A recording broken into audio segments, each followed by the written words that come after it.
In the Declaration of Independence, Thomas Jefferson listed the three basic rights: life, liberty, and the pursuit of happiness. We have seen how liberty descends from life.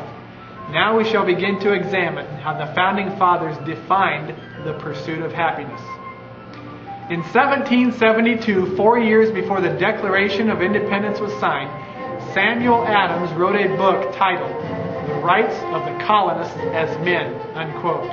He was called the father of the Revolution, and his words included the following: among the natural rights of the colonists are these: first, a right to life; secondly, to liberty; thirdly, to property, together with the right to support and defend them in the best manner they can, unquote.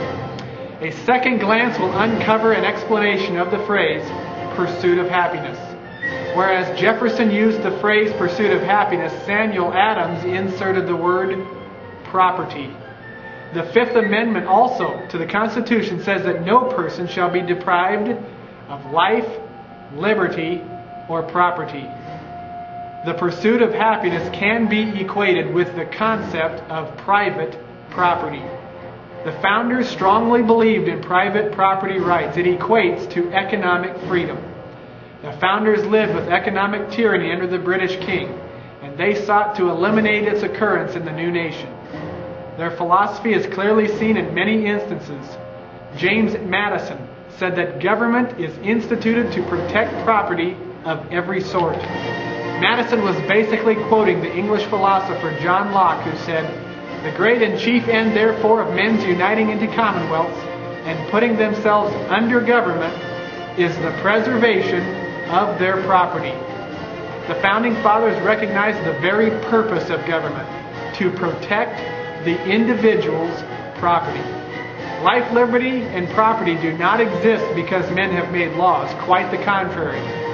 It is the fact that life, liberty, and property existed beforehand that caused men to make laws to protect them. Notice again how the founders based their conclusions on the firmest of foundations. What makes an individual's right to property so important? It is because private property is the manifestation of one's labor.